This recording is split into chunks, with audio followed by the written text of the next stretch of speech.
उन्हाळ्यात शरीराला आणि मनाला थंडावा देणारं असं काहीतरी पिण्याची प्रत्येकांनाच खूप इच्छा होते.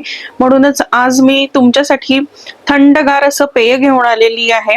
हाय, हॅलो, नमस्कार. मी मधुरा सावजी किचन मध्ये तुम्हा सर्वांचं अगदी मनापासून स्वागत. तर आज आपण मस्त थंडगार असं कैरीचं पन्ह तयार करणार आहोत. तुम्ही याला सरबतही म्हणू शकता.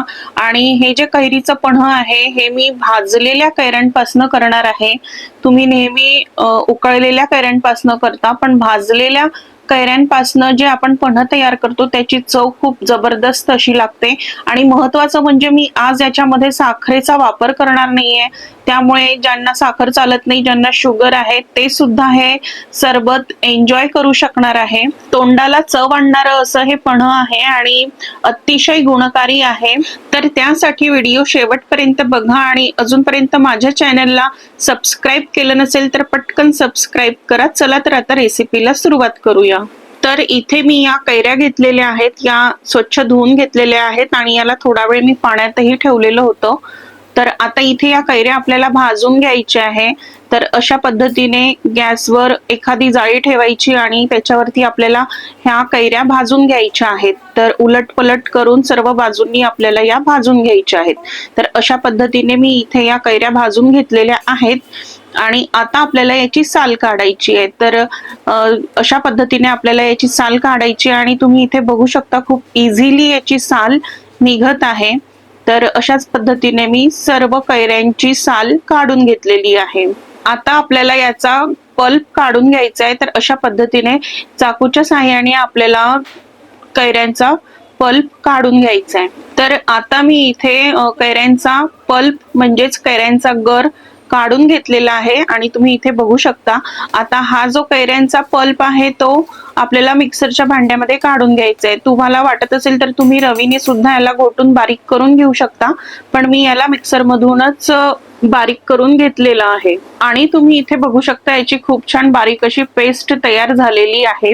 आता आपल्याला ही पेस्ट एका भांड्यामध्ये काढून घ्यायची आहे आणि त्याच्यामध्ये आता आपल्याला आवश्यकतेनुसार पाणी घालायचंय. तर मिक्सरच्या भांड्यामध्ये घालून ते पाणी मी यात घालून घेतलेलं आहे. आणि आता आपल्याला याच्यामध्ये 2.5 ते 3 ग्लास इतकं पाणी घालायचंय. तर टेस्ट घेऊन बघायची आणि तुम्हाला जर जास्त आंबट वाटलं तर मग त्याच्यामध्ये पुन्हा तुम्ही पाणी ऍड करू शकता. तर आता मी याच्यामध्ये 2.5 ते 3 ग्लास पाणी घालून घेतलेलं आहे. आता याला मिक्स करायचं आणि आता याच्यामध्ये आपल्याला घालून घ्यायचं आहे चवीनुसार मीठ. त्यानंतर यात घालायचंय काळं मीठ पाव चमचा आणि अर्धा चमचा जिऱ्याची पावडर घालायची आहे. भाजलेल्या जिऱ्याची पावडर आपल्याला याच्यामध्ये घालायची आहे. तर आणि आता हे आपल्याला मिक्स करून घ्यायचं आहे. तर आता इथे मी हे व्यवस्थित मिक्स करून घेतलेले आहे आणि यात मी थोडी पुदिन्याची पानं सुद्धा घातलेली आहे. ती ऑप्शनल आहे, तुम्हाला घालायची नसेल तरी काही हरकत नाही.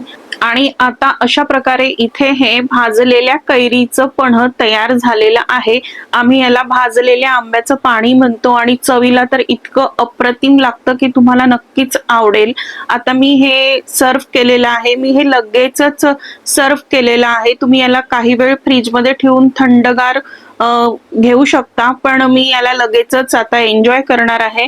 मी याच्यामध्ये आईस क्यूब घातलेले आहेत आणि मस्त थंडगार असं पाणी याच्यामध्ये ओतून घेतलं आहे आणि आता हे पिण्यासाठी तयार झालेलं आहे. तर अशा प्रकारे हे शरीराला आणि मनाला थंडावा देणारं भाजलेल्या कैरीचं पन्ह तयार झालेलं आहे आणि खरंच खूप अप्रतिम असा याचा टेस्ट येतो आणि तोंडाला नक्कीच चव येते. तुम्ही या पद्धतीने एकदा नक्कीच करून बघा, नक्कीच मनाला थंडावा मिळेल. तर कसा वाटला तुम्हाला आजचा व्हिडिओ कमेंट करून मला सांगा. व्हिडिओ आवडला असेल तर व्हिडिओला लाईक करा, शेअर करा, माझ्या यूट्यूब चॅनलला सबस्क्राईब करा. फेसबुकवर पाहत असाल तर फेसबुक पेजला फॉलो करत राहा.